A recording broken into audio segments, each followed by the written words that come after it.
Hello, प्रणाम। बताइए अनुपम जी, क्यों रोका है यहाँ पे?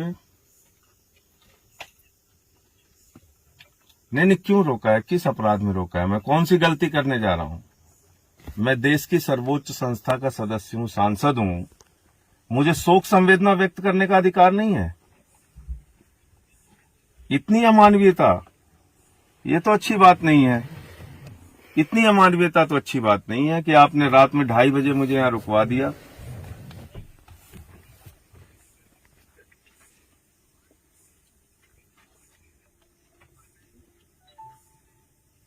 मैंने रोड पूरी खाली कर दी, कोई रोड में मैंने बाधा नहीं डाली है और मैं बिल्कुल किनारे अपनी गाड़ी करके खड़ा हूं। आप आइए।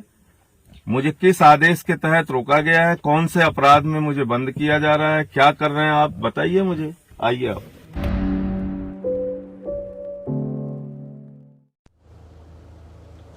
जय हिंद साथियों, आपको मालूम है कि लखीमपुर में दिल दहला देने वाली घटना हुई। देश के गृह राज्य मंत्री के बेटे ने किसानों को अपनी गाड़ी के नीचे रौंद कर मार दिया। इस घटना से सभी लोग दुखी हैं, सभी पीड़ित हैं।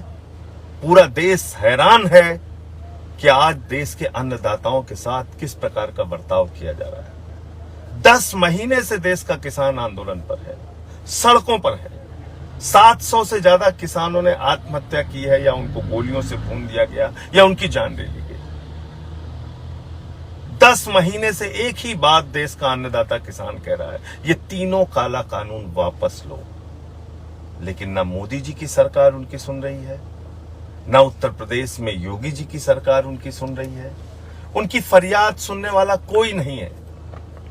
उनको आतंकवादी कहा जाता है, उनको खालिस्तानी कहा जाता है, उनको पाकिस्तानी कहा जाता है, उनको मवाली कहा जाता है, उनको गुंडा कहा जाता है। उनके सामने कटीले तार लगाए जाते हैं। उनको दुश्मन देश का नागरिक समझा जाता है। क्या हुआ था एक हफ्ते पहले?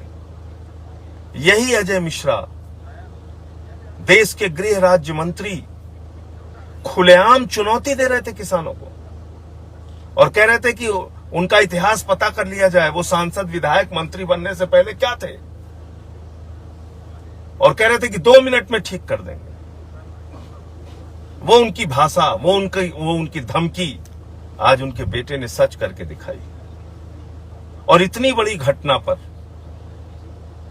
जब कई किसान घायल हैं, कई किसानों की मौत हो गई, उनको गाड़ी के नीचे रौंद के मार दिया गया, मैं अपने साथियों के साथ शोक संवेदना व्यक्त करने लखीमपुर जा रहा था। इस वक्त रात के 3:30 बज रहे हैं। मुझे 2:30 बजे यहां सीतापुर के विश्वा में रोक लिया गया, भारी पुलिस बल लगा के। एसडीएम भी मौजूद हैं, तहसीलदार भी मौजूद हैं, इंस्पेक्टर भी मौजूद हैं। मैंने उनसे एक ही सवाल किया कि क्या इतनी बड़ी घटना पर मुझे शोक संवेदना व्यक्त करने का भी अधिकार नहीं है? क्या इतनी बड़ी घटना पर किसानों के प्रति दुख जताने का भी अधिकार नहीं है? उनके परिवारों से मिलने का भी अधिकार नहीं है? उनके लिए न्यायिक जांच की मांग करके, एसआईटी की मांग करके दोषियों को सजा दिलाने का भी अधिकार नहीं है? तो इसका कोई जवाब नहीं है अधिकारियों के पास। ना एसडीएम जवाब दे रहे हैं, ना तहसीलदार जवाब दे रहे हैं, ना कोतवाल जवाब दे रहे हैं, ना पुलिस वाले कुछ बोलने को तैयार हैं। लेकिन मुझे यहां पर रोक रखा है, अपने साथियों के साथ मुझे यहां भारी पुलिस बल के साथ रोक रखा है सीतापुर के विश्वा में। लेकिन मैं आप सबसे अपील करना चाहता हूं, हाथ जोड़कर विनती करना चाहता हूं। ये इस देश के करोड़ों अन्नदाताओं की पीड़ा का सवाल है। अब उनकी पीड़ा, उनकी तकलीफ चरम पर पहुंच चुकी है। उनके साथ संवेदनहीनता की पराकाष्ठा दिखा रही है मोदी जी की और योगी जी की सरकार। आप सब उनके साथ आइए, आइए उनका साथ दीजिए। ये तीनों काला कानून वापस कराने के लिए, किसान जिनकी हत्या हुई है उनको न्याय दिलाने के लिए, जो घायल हैं उनकी मदद करने के लिए, और जिसकी वो लड़ाई लड़ रहे हैं, जिसके लिए 700 किसानों ने अपना बलिदान दिया। आपको याद होगा संसद में एक कानून आया था, उस वक्त भी हम लोगों ने विरोध किया था।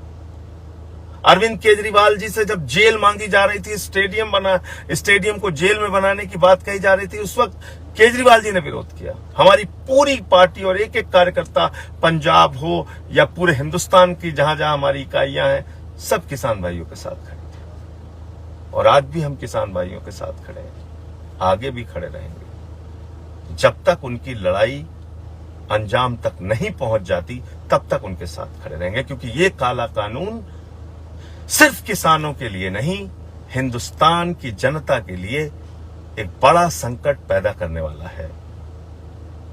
ये काला कानून देश के किसानों के मौत के फरमान पर मोदी सरकार का हस्ताक्षर है। कहते हैं संशोधन कर देंगे, डेथ वारंट पे संशोधन नहीं होता है, वापस होता है। किसानों के डेथ वारंट पे साइन किया है मोदी जी की सरकार ने।